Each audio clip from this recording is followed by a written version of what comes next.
to a taping for a video dialogue on the topic of the body, which is a key word that's had incredible importance in feminist studies, media studies, critical theory. It's a really key term. It's been that way for a while, and we're going to revisit it in light of science, technology, and feminism. So there are two of us hosting, two esteemed guests. I'm going to start by briefly introducing Alondra Nelson, to my left, who's a professor of sociology and gender studies at Columbia.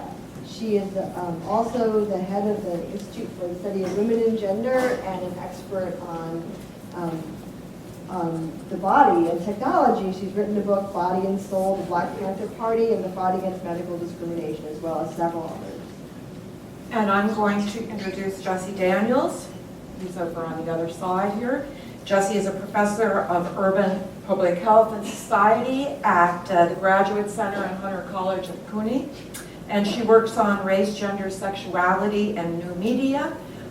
She has a book out in 2009, Cyber Racism, and she has a book forthcoming called Google Bombs, Cloaked Sites and AstroTurf Propaganda in the Digital Era. And Jessie is a blogger, and she's a Twitterer, and she also is co-directing a very big grant at CUNY, funded by the Ford Foundation, to launch a project called Just Publics at 365, and this is a very exciting project. It aims to increase the impact of scholarly work on inequality by forging links among scholars, media professionals, and political activists. And it also aspires to kind of promote informed public debate on these issues. So welcome.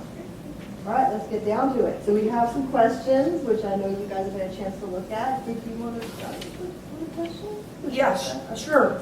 So the first question that we suggested that Alondra and Jessie might talk about is, how does the topic of the body intersect with the topic of technology and feminism?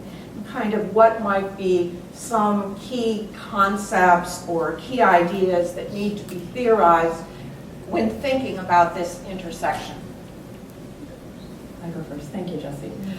Thank you all for coming. Good afternoon, and thanks to Lisa and Sid, and also to Hannah, who helped us get here despite the polar vortex. I want to begin by thinking first about bell hooks and sort of inverting the way that you asked the question and putting feminism sort of at the top of the umbrella, and then I think that tells us better how to think about technology and the body if we sort of think about feminism first. And if we think about feminism and bell hooks, now famous definition as a movement in sexism, sexist exploitation, and oppression. So those that definition, I think, tells us a few things. It tells us that our conversation today is in conversation with the Being Black at the University of Michigan struggle. It tells us that our conversation today is about sort of allowing us to ask, in what ways does technology promote or challenge sexism and oppression, or does technology allow us to be more or less embodied in our body, more empowered in our bodies? So the one thing I'd want to do is sort of think hierarchical about these three categories. And that said, that allows us, I think, to distinguish between some of the common ways in which we think often about bodies, technology, and feminism. So it's commonplace today, we're thinking about Sheryl Sandberg's Lean In and these kinds of books, which are really about sort of add women and stir, with the implication being that having more women in the boardroom, having more women as CEOs, having more women using technology is in itself a progressive end, right? But from the bell hooks vantage, right, from that definition of feminism and then thinking bodies and technology under that, we see that having more female bodies in tech industries does not in and of itself end sexism, sexist exploitation, or oppression. So that's what I would offer by way of starting. Yeah, and excuse me, I think that I would add to that, but thinking about the way that bodies, technology, and feminism have come together, I think a place that a lot of people often start with that conversation is with Donna Haraway. And Donna Haraway's insight very early in all of this, maybe in the mid-'80s, I want to say, was to question the distinction that most of us take for granted between bodies and technology, right? She really questioned that with her work on cyborgs, which is kind of a taken for granted word that we use a lot now, and the famous quote that people often attribute to Haraway is, I'd much rather be a cyborg than a goddess, which she said at a time when a lot of feminists were talking about sort of goddess worship and that sort of thing. It was a very radical thing for her to say.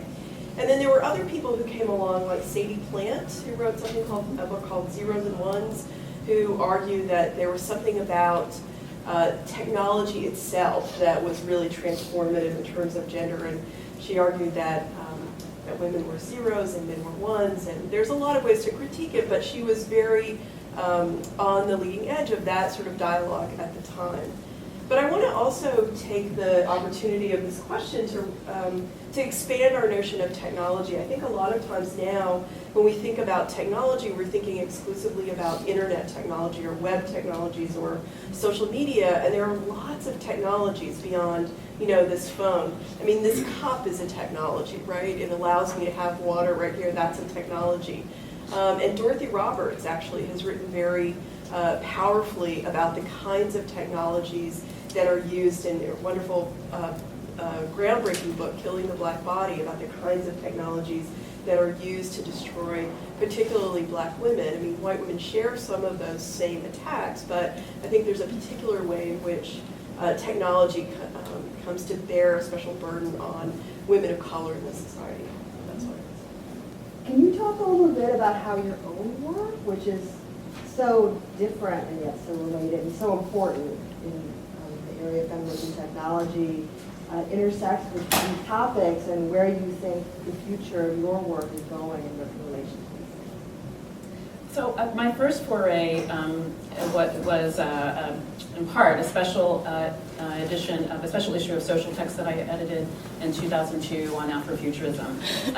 And in the course of writing the introduction for the site, I was writing Lisa a lot because her important work on advertising around technology and race and advertising around technology was really important for me. And one of the things I take up in the essay is this, at the time, very controversial advertisement for Range Rover in South Africa, which has an indigenous woman, and sort of part of how the logic of the ad worked was supposed to be the contrast against this black African woman, and this cutting edge car, this cutting edge technology. And so it gets sort of, so for me, there was a way in which, and I think I used anti-avatar as a phrase in that essay, but that black women become the very undoing of technology, right? They're so the essence of everything that's not high technology, if we're thinking about a kind of hyper-capitalist boom, Silicon Valley boom time of the late 1990s and early aughts. And so that, for me, and the Afrofuturism project, although, it's often written about men, so it's sort of, African Bambaataa and George Clinton and Sun Ra, for me was always a feminist project, and the way that I tried to kind of write about it conceptually was always a feminist project, and the kind of, to the extent that it had a kind of utopian element, and to the extent that it was about trying to imagine better futures, that was also about trying to imagine more freedom and different types of agency and empowerment for women. So where I've gone, I guess, has been through the Black Panther Project, which is about gender and technology in some regard, and particularly about the use of a social movement organization by the early 1970s that was upwards of 60% women in the leadership. I write on the health clinics, and so these were predominantly run and organized by women in the organization. But you have an organization that takes advantage of a technological change in medical technology with regards to sickle cell anemia. So the Panthers' work and health activism is completely underappreciated, but definitely underappreciated is the way that they were able to mobilize a change in medical technology and to a grassroots social movement. So prior to 1969, to test for sickle cell anemia, you had to have a full laboratory and a gel electrophoresis machine, things that those of you who do bench science still use.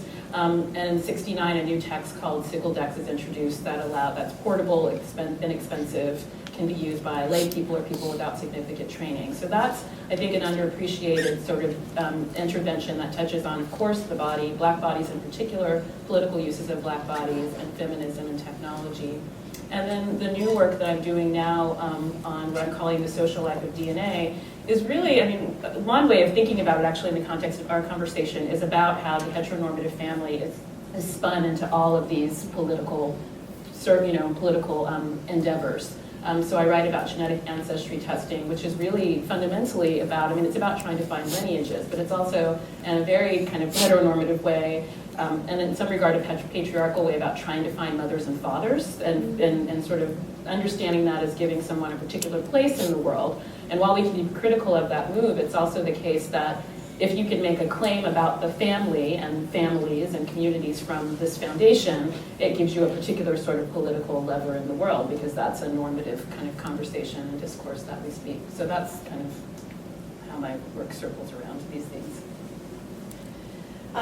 My own work, Sid mentioned that I have a book called Cyber Racism, and in that book I look at white supremacist groups online, and one chapter in that book actually looks at the way that feminists at this portal I look at called Stormfront engage. I mean, they're identify as white supremacists and as feminists.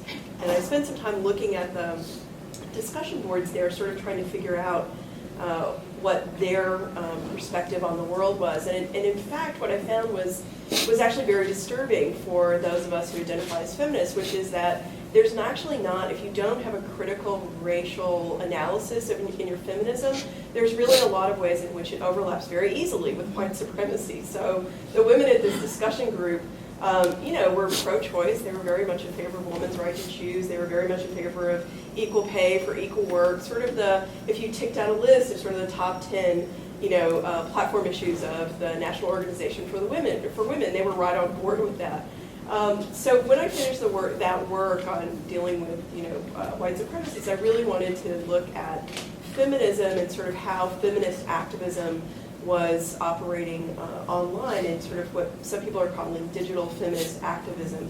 So I've started this project where I'm looking at feminist bloggers, and I've interviewed about 25 or so of them, and analyzing blogs and sort of what's going on. And right now I'm very interested in kind of the conversations that are happening on Twitter. For me, it's a real place where praxis happens, not only sort of talking about things, but it's really where activism is happening in a lot of ways. I guess the other thing I would say sort of about bodies and technology and feminism, where my work intersects with that, is I did a piece in 2009 for Women's Studies Quarterly where I looked at, sort of took on this argument that some people have made that for women, the body is a trap, right? That as women, we're trapped by our bodies, and so what the internet, people early on writing about the internet would say, yeah, but the internet allows you to get away from your body, to escape embodiment. And there were different directions that this argument went. I believe Iranian woman wrote that the internet provided her a room of her own. It was a space that she could escape to and where she could be safe, sort of drawing on Virginia Woolf's terminology. Other people, including Liz, have argued that there was a kind of identity tourism that happened where people could switch. And so I was very interested in that kind of argument about the internet. And then I took those sort of historical arguments and looked at what I saw people doing with the internet. And what I saw was people using internet technologies, going online, both bringing their embodied self to the internet through spaces like Black Planet or Asia Avenue, sort of taking race with them to the internet and saying, this is how I identify and it's how I want to connect with people, but also using the internet in ways to transform their embodied self. Mm-hmm. So some of the work that I have done with a graduate student, Zoe, who's now doctor, sorry, when she was a graduate student, Zoe Irwin, we looked at YouTube videos of weight loss videos where people say, oh, I was fat and now I'm thin and here's what it looks like. So people are taking their experiences of transformation to the internet and using the internet to both get information about how to transform their bodies, and when those bodies are transformed, putting those back on the internet. And see this with transgendered folks as well, mm-hmm. Sort of looking for information. How do I find a good surgeon who can do my top surgery for me? And then posting images, this is what the surgeon did. So I think that we're in a moment where the internet is really, in some ways it's the realization of what Haraway was predicting in some ways, that there is this melding between machine and bodies in this really interesting way. If I could add something, there's, and James Baldwin in one of his prefaces to Notes on a Native Son makes this distinction. He's writing about race and racism, but he makes a distinction between birthright and inheritance. So that racism is the inheritance and the birthright is the kind of, we might say, one's full humanity. And it struck me that the way you're talking about the body, and that this might be what's different from even 10 years ago when we were first trying to write, and in fact, Lisa, as our leader in this, really write back against effectively colorblind racism that was saying that there were no bodies, right, is a moment now in which you can go from being, using Baldwin's analogy again, less concerned with the inheritance, which is the sort of ascribed way that people read your bodies, and more concerned in mobilizing the birthright, which would be the kind of full range of pleasure and power and, transformation. Yeah, I was just going to say, it's what Julie Cohen, in her recent book, which I can't remember the name of, talks about human flourishing, right? It allows this kind of human flourishing. Things are in place for that. I wonder about the, this is going off script for a minute. I wonder, to follow up on that, I wonder about the issue of, the quantitative, the quantified self movement and the move towards quantifying self. And I wonder through kind of prostheses, but also wearable technologies. And I wonder if you could comment on how it is that feminists can use data in different ways. So how the quantified self opens up or doesn't open up possibilities to use data in different ways. What's the relationship between quantification to a kind of situated embodiment, both online and offline? Yeah, it's a great question that I haven't, thought a tremendous amount about from a feminist perspective. I know that, given that my position is in public health, I read a lot of critical public health, and the person I would sort of point to who may have an answer for this is Deborah Lupton, who's written about the imperative of health. Yeah. And she's critical of, before the sort of moment of the quantified self, sort of critical of public health's use of surveillance and quantification in that way within a neoliberal context, because what public health is doing in some of its projects really is about cultivating, a middle class, rational being who will self-regulate, right? Rather than have the state regulate or something else. But if we can all sort of self-regulate, then that's makes things easier for the state, right? This has been Lupton's point. I mean, my first take on the quantified self is that,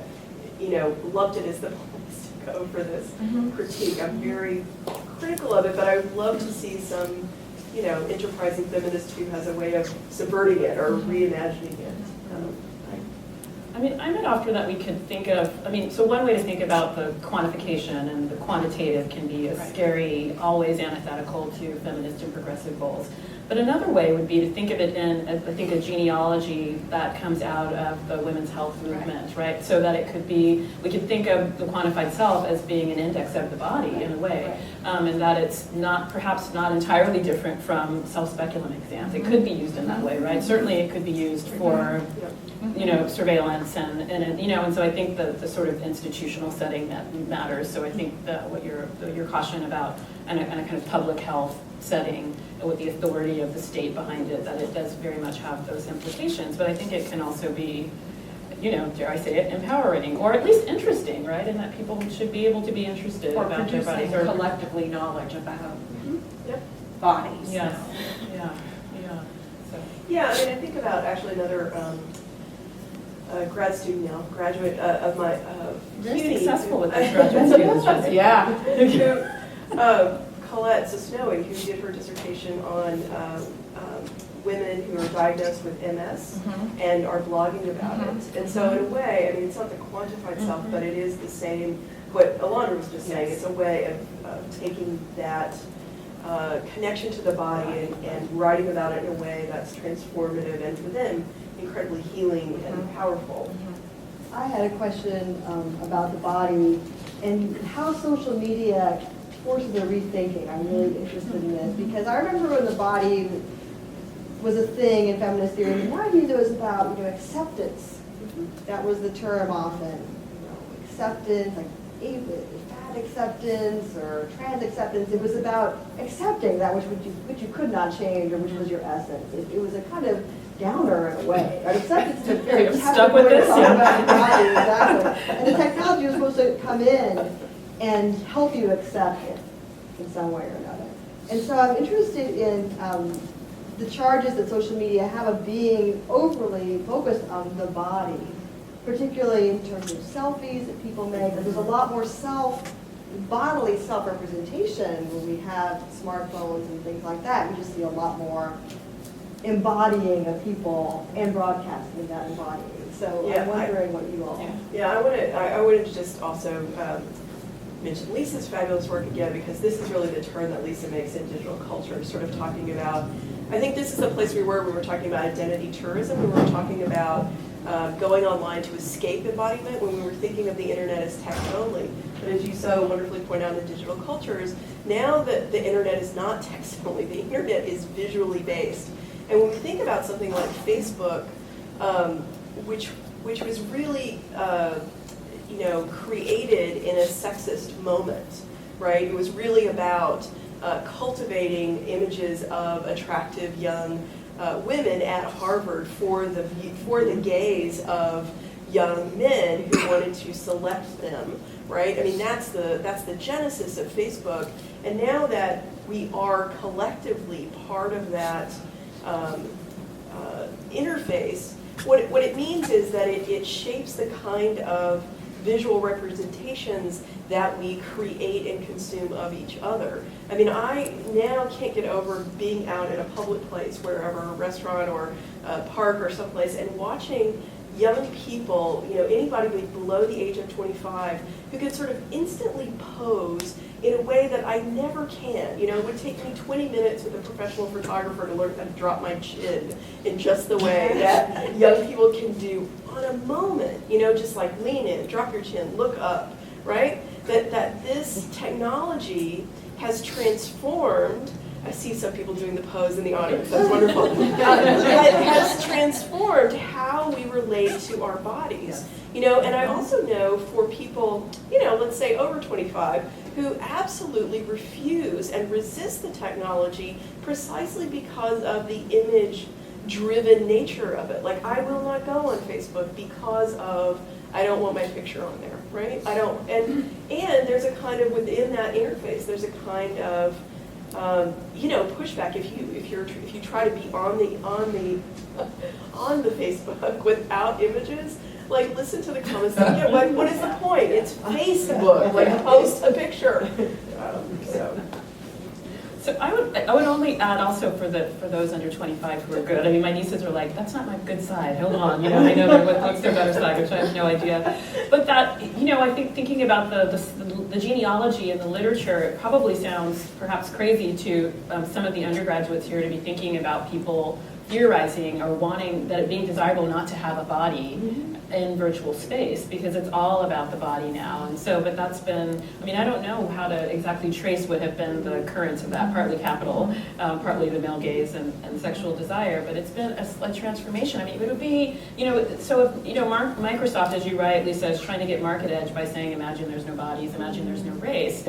That ad's not going to work today, right? In a particular, for all sorts of reasons, but certainly because there's this moment in which the body figures so centrally, the kind of idealized utopian ideal of the, one's ideal of their own imagining of their body. I have to say, though, just on that point, and thinking about that commercial, which I use in a little video that I've done about racism online, that I think that moment of, we don't have bodies on the internet, you're absolutely right that in a way that's gone away, especially because of Instagram and all the other kinds of visually based media.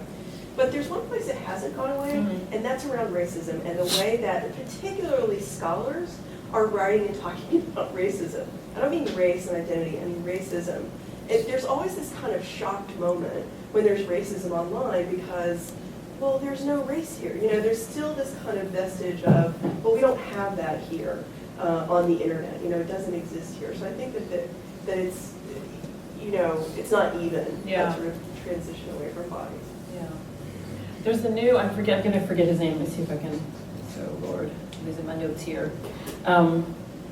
I think it's called Blinded by Sight, but there's a new book by the University of California at Hastings law professor that's about, it's like a study, interviews with 140 people who are blind.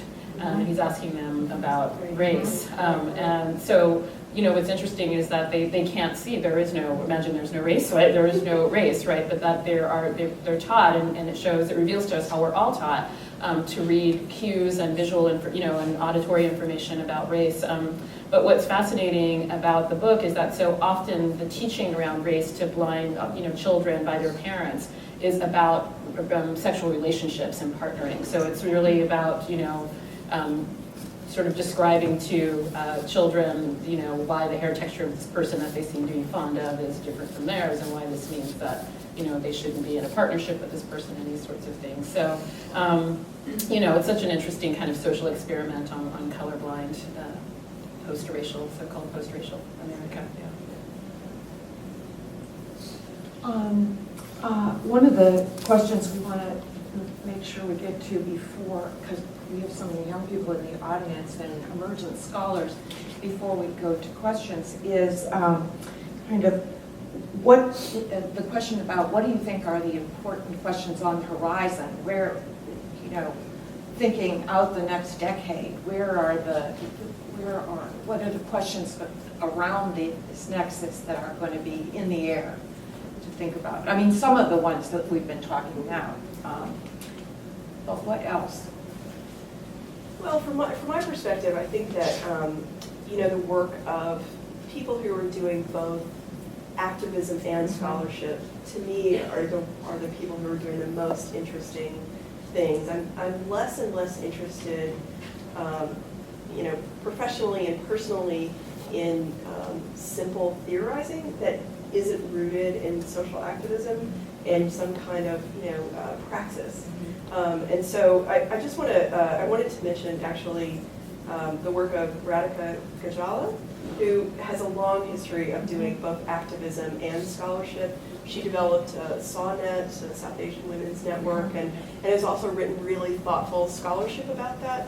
And in terms of sort of some of the young scholars who are doing work like that, that's both activist and thoughtful and critical, I was going to mention one of Alundra's graduate students, Ebony Greenlee, who does wonderful work on the Gina 6 activism, a lot of African American activism, both online and in the streets, and that connection between the online and in the streets activism is still, I think, completely understudied. And again, I'll mention Zoe Meloy Irwin, who's doing a wonderful study on weight loss surgery and kind of how weight loss surgery intersects with the fat activist movement. So what does it mean to be a fat acceptance activist and get weight loss surgery? Like, are those contradictory, and what does that mean for women and feminists? So I mean, for me, it's that connection between activism and scholarship that's so important. I just wanted to say one other thing about that, which is that increasingly I think this kind of scholarship that connects activism and scholarship is super important as we move into a moment in the academy when we have young scholars, mostly men, mostly white, who are interested in theorizing the web or digitizing humanities, who have no interest in social justice or in the work of feminists or in the voices of women. And you see these young white men in ascendance, both in the academy and in the world of technology. And so I think it's never been more important for young feminist women, especially young women of color and queer women and women who are speaking at the margins, to be recognized and for us to listen to their voices. So I would say that's great. I was like, yes, Jesse. Tell me where to sign up.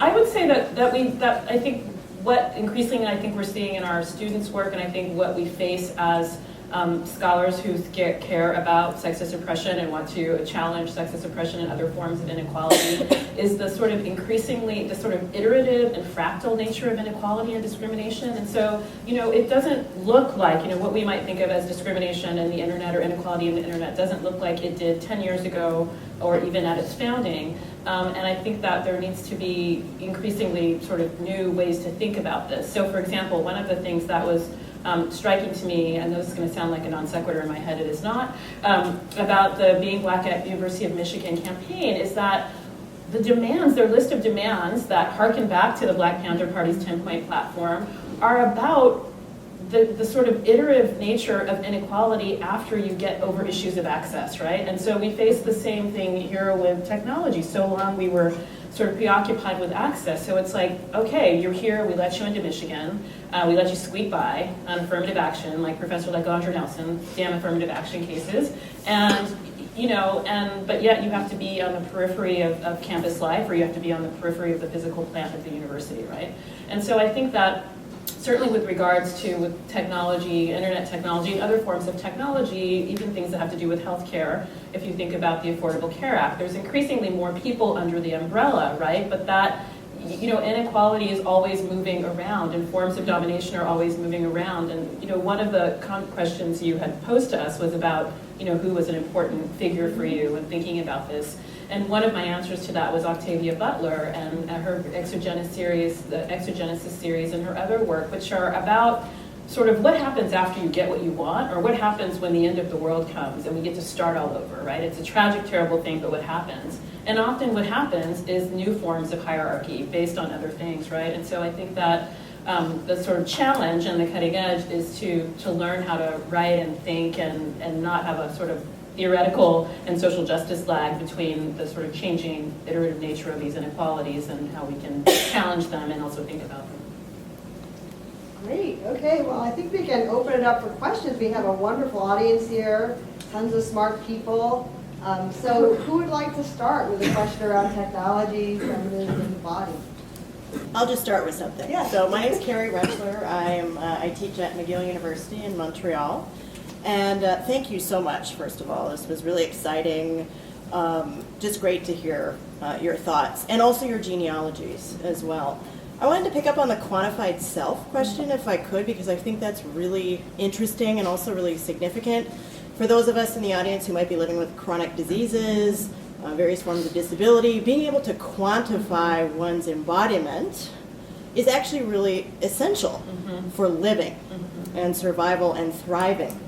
And so I think some of the critiques that have been available to us as feminists around quantification don't capture that aspect of having to live in the bodies we have.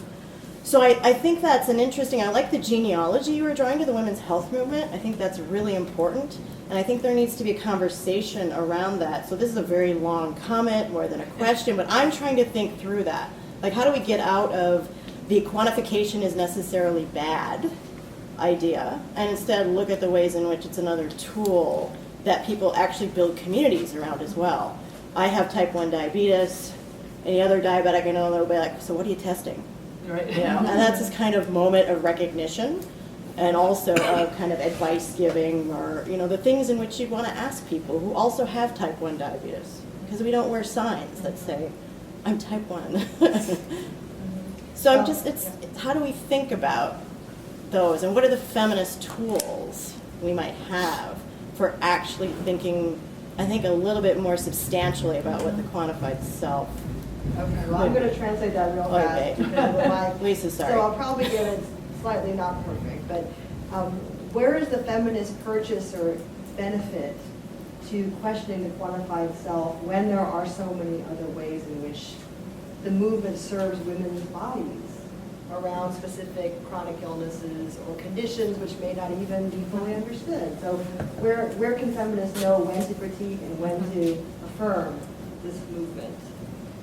So I would just underscore the technology, or the genealogy piece. I mean, I think it's, I just offered the women's health movement, but I think we can think of the HIV/AIDS movement, particularly around what people were doing around, drug protocols and actually scientific bench research as being a kind of quantified self as well. The Black Panthers' work on sickle cell anemia was about, they had it didn't really get off the ground, but they had a research foundation. So there's been, lots of, but those are just examples that come to mind for me, given my own work. But I think that there's probably countless other examples in the room, and I think it's, partly the exercise is to just not have a knee-jerk kind of anti-technological, anti-scientific, which is hard because, we've got all sorts of horrible case studies about forms of medical experimentation and nuclear disaster and drones probably flying above us right now.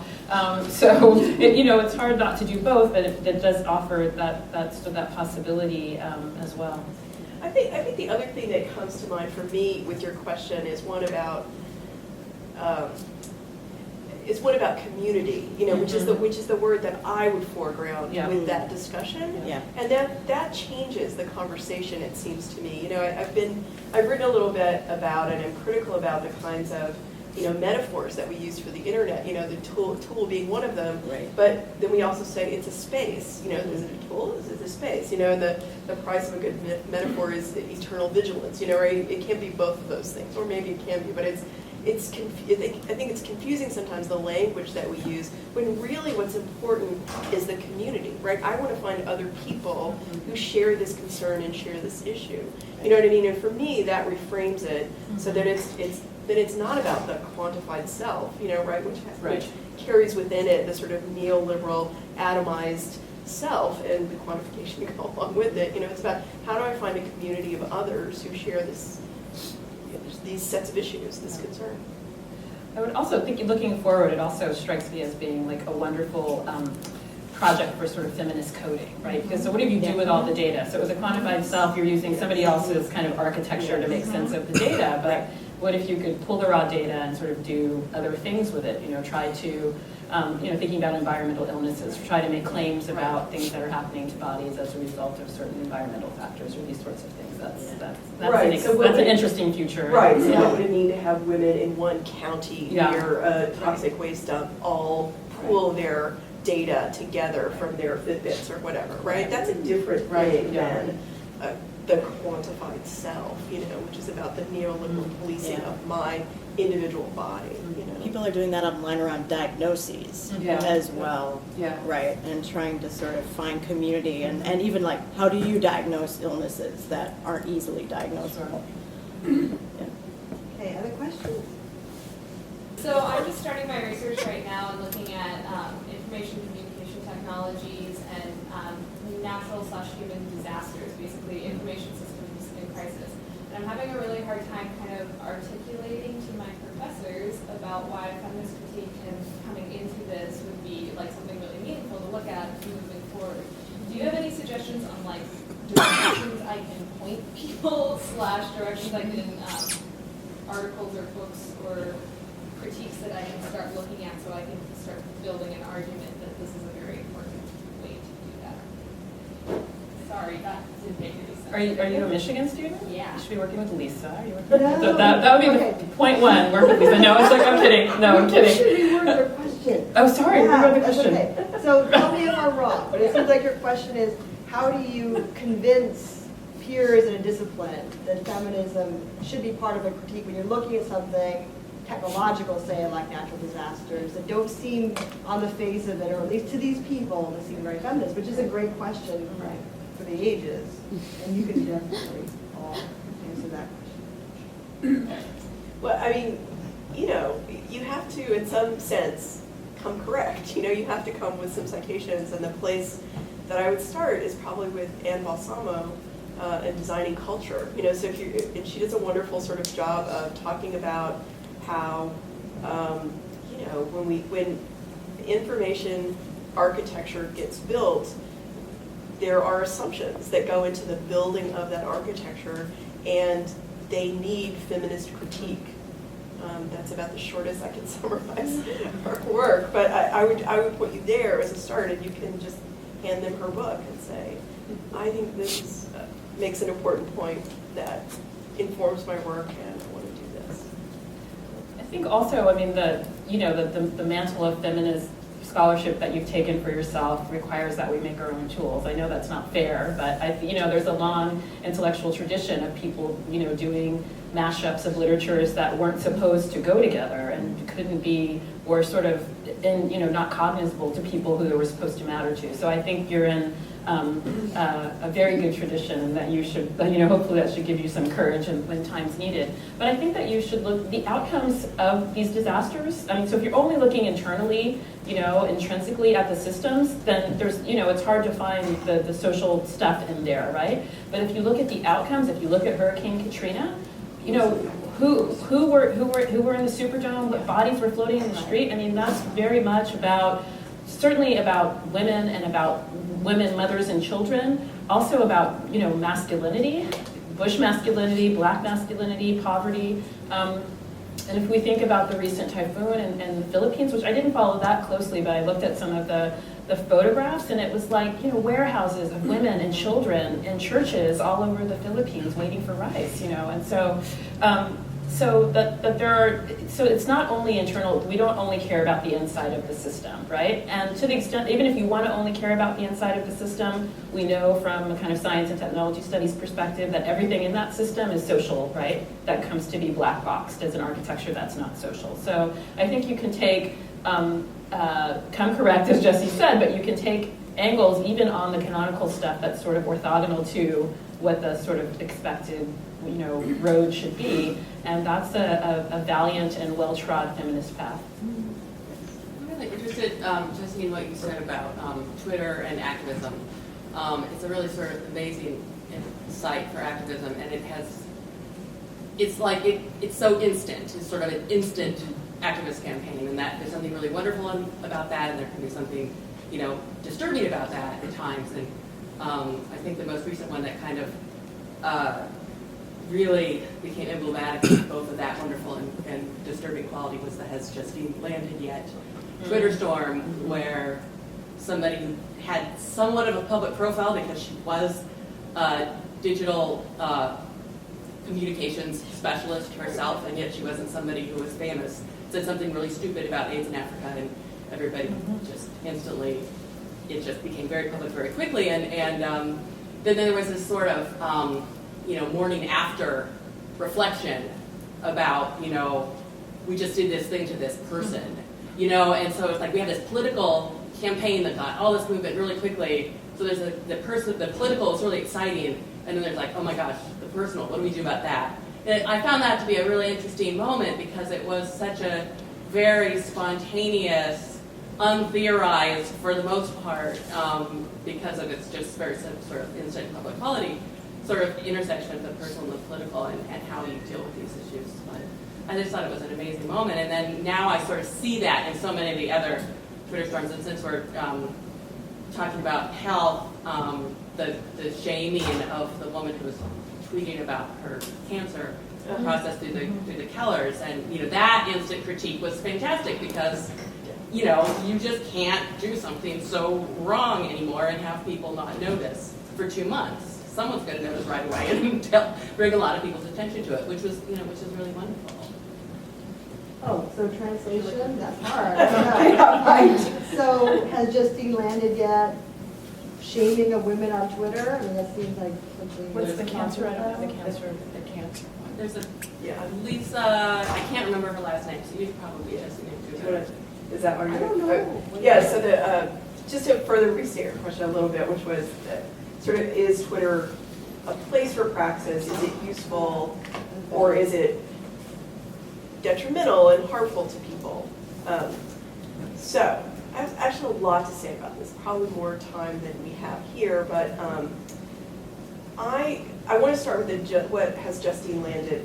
This is about incident, and this is about Justine Sacco, who was a PR executive for a firm, I can't remember what, and what she tweeted actually was, getting on a plane for Africa, hope I don't get AIDS, oh, I'm white. And so there was a... Just kidding, I think she said just kidding. That's right. Just joking. Right, just kidding, I'm white. Right, so there was a racist element in what she said, and what actually happened was a lot of people, sometimes identified as Black Twitter, got all up on her for this, right? And it's a long way to Africa from the United States. So she had a long flight and was offline for the entire time that this sort of Twitter storm happened. And people, so she had no chance to respond or apologize or delete the tweet. And it just went on and on and on for, I don't know how long the flight is, 12 hours or so. And the hashtag that developed was "Has Justine Landed?" because everybody was speculating on what her reaction would be when she landed. During the time that it took her to fly to Africa, she also got fired from her job because whatever company was employing her was like, oh, you're our PR person, we can't have this. And several people after that did an analysis, took the data of Twitter and did an analysis just in the next week of that Twitter activity, just chronicling the hashtag. And what they found was what we all had sort of experienced on Twitter, which was this huge response over like a weekend or so. And then by Tuesday, everybody was like, Justine who? What? Like, no one even remembered the woman's name by that time, right? And yet there she was, a woman who was out of a job, right? And I think that there's a lot to say there about the power, in a way, of Black Twitter, because this was, frankly, something that was led by folks of color on Twitter. And I think that that's part of what is so problematic. Not saying for you, but for sort of everybody who is wondering about Twitter is suddenly this is a place where Black folks who have said things to each other in their families, among friends, are now saying things in a public way and to white people.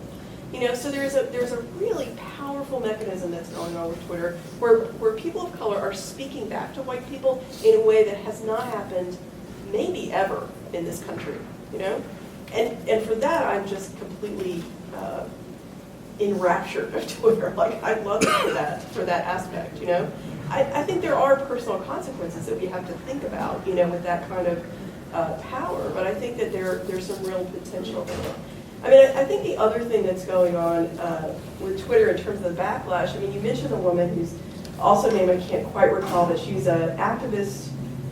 She's a woman who's diagnosed with cancer and has been very active on Twitter and in a blog talking about her experience with Twitter. And in the space of a week, Bill Keller at the New York Times and his wife, who writes at The Guardian, both called her out for like not dying of cancer in the right way. It's the most disgusting thing I've seen in a long time.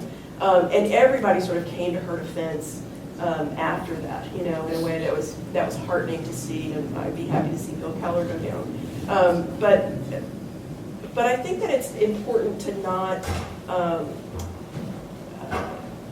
create a false equivalency between these two, because I think that there's a racial element in this that is just so important that we have to pay attention to.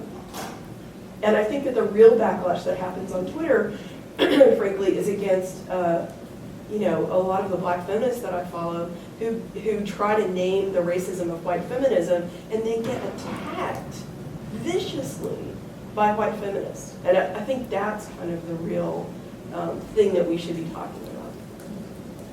So I want to just add a little sort of complication or complexity to Black Twitter, because I think it's powerful in the ways, it is powerful in the ways you suggest. So I want to underscore that. But I want to also understand that these kind of racial flare-ups or intersectional flare-ups and the kind of quick responses that happen to them do nothing to, going back to bell hooks, end sexual oppression, sexist exploitation, and oppression in our societies, right? Yeah. So it sort of shames some people, it fires some people, it leaves all of the structures in place. Yeah.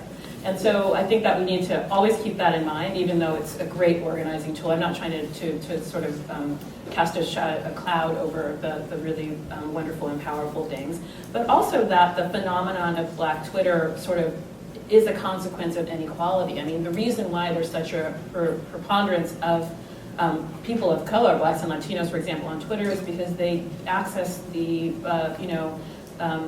internet on mobile technologies, right? So they're more likely to be driving a UPS truck all day or being a delivery person than they are to be sitting in an office or be college students at Michigan.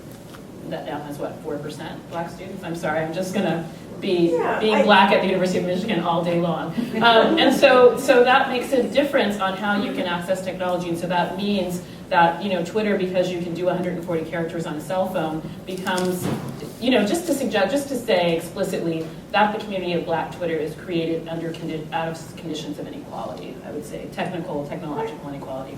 I agree and I disagree. Here's what I disagree on.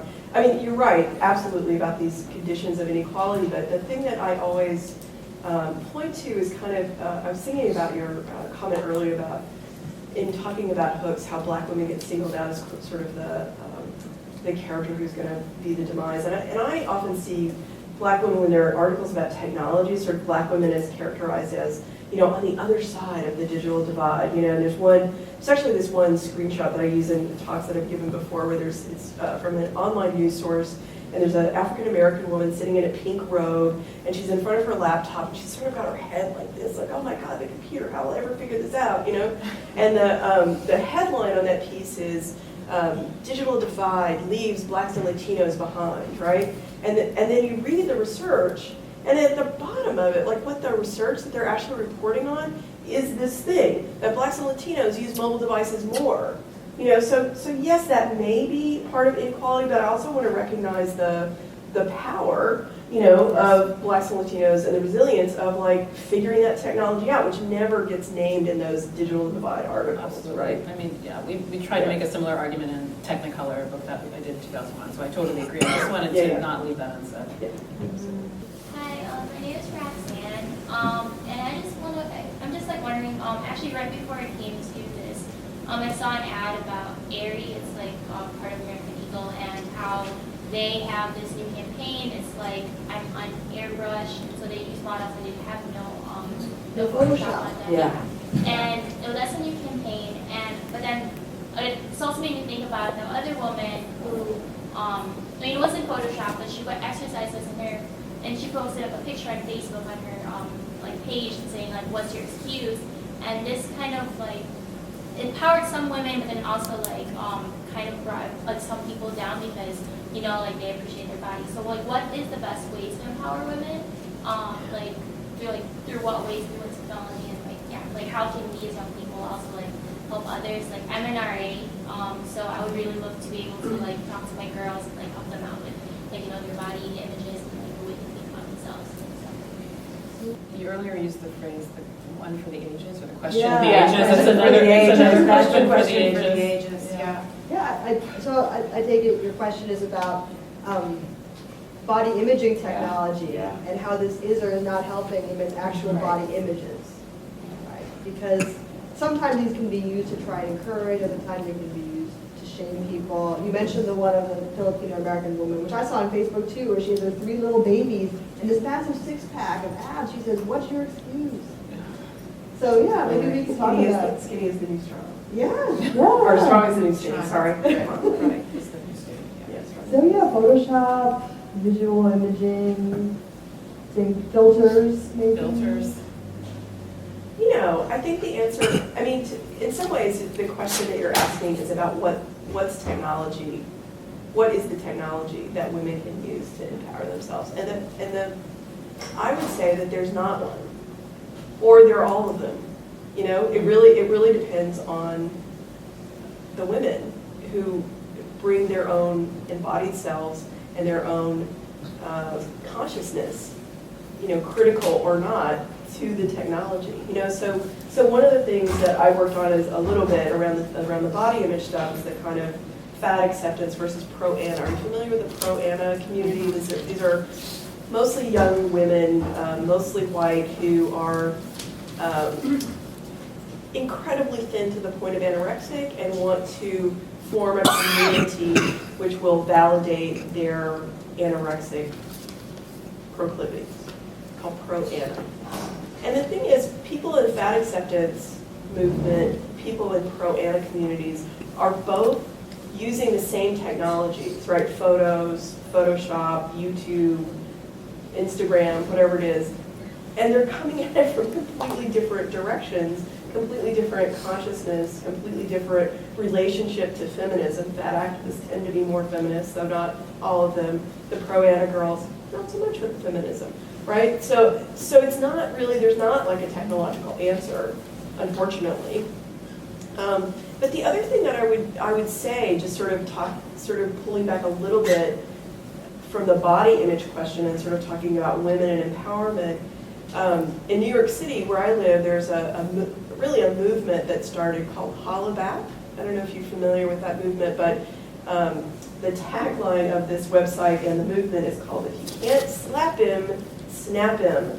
And it's a movement to end street harassment among men. And the idea is to use your mobile phone to snap a picture of whoever the man is who is harassing you and to post that photo online. So it's kind of public shaming. It's also a lot of times intended to get that man arrested or, at least taken to the authorities in some ways.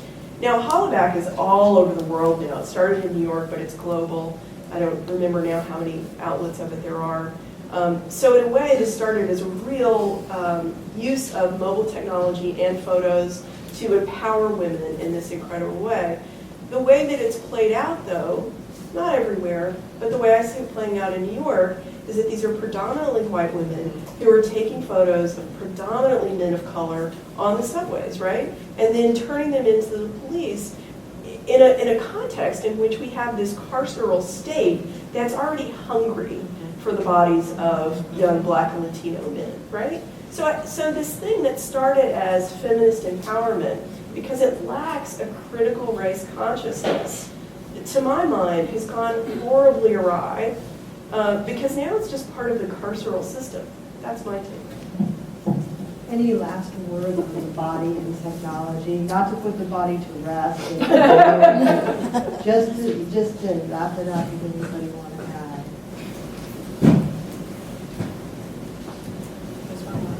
Oh, one more question. I just have a question, if you guys have seen the representation project? Representation project, has anybody seen it? I don't know it.